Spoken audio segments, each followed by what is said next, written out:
Hey guys!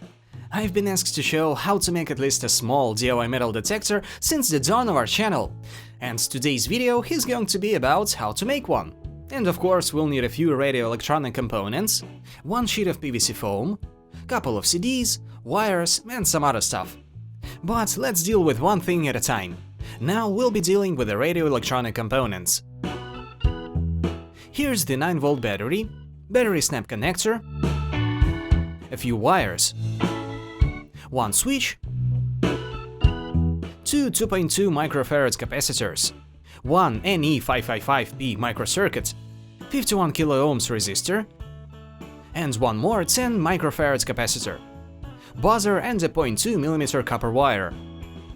You can find all of the radio electronics mentioned at electronic markets, flea markets or Radio Shack, but most of them could be found online. So, when you'll have all the components, let's work on the diagram. Here's what I found first, but it seems a bit too difficult for beginners. And besides, it would be pretty tricky to fit all of the components onto a circuit board.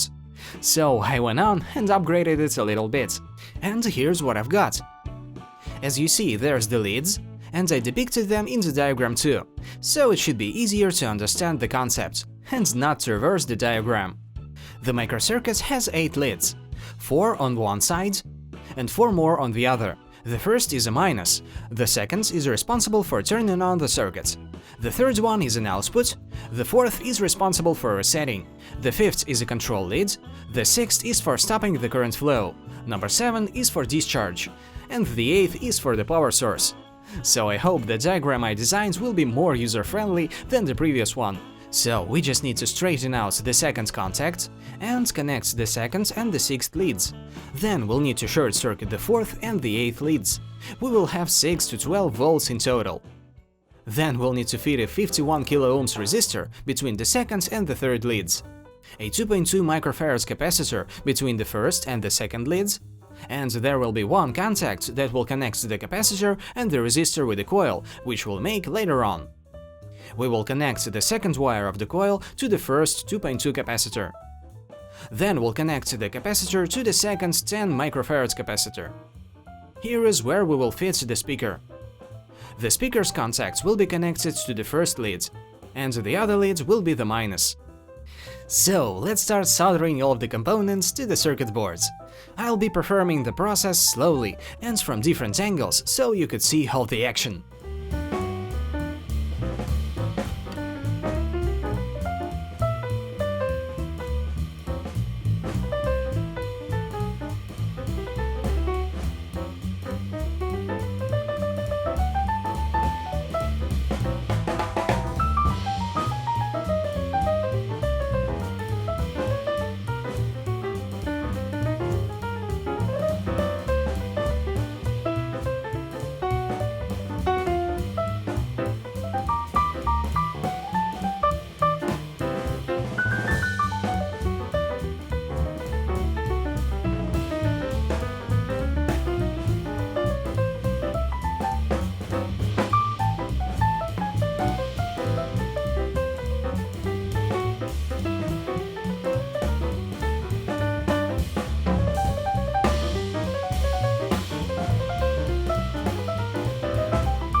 So we've assembled the circuit boards. We just need to connect these two wires to a coil. And we'll make a coil right now. We're going to need two compact discs and a 1 to 2 mm thick sheet of cardboard. First of all, we need to cut out a circle 50 mm in diameter. Now we need to glue one compact disc to one side of the cardboard circle and the other side to the other side of the circle. Now let us wrap a 0.2 mm copper wire around our discs.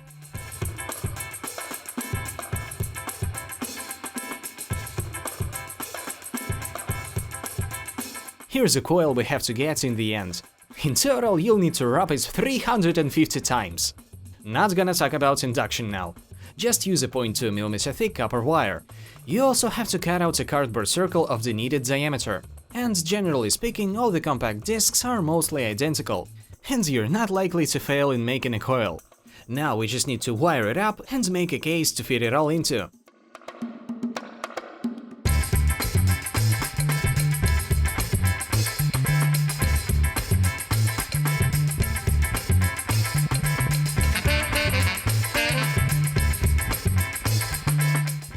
So guys, we've finished making our mini metal detector.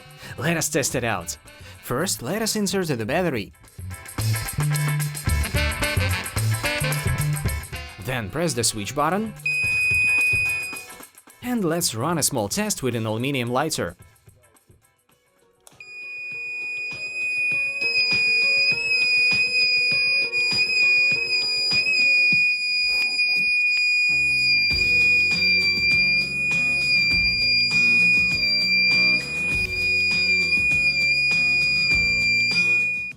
You can detect cables that are arranged not very deep inside a wall with the help of such a device.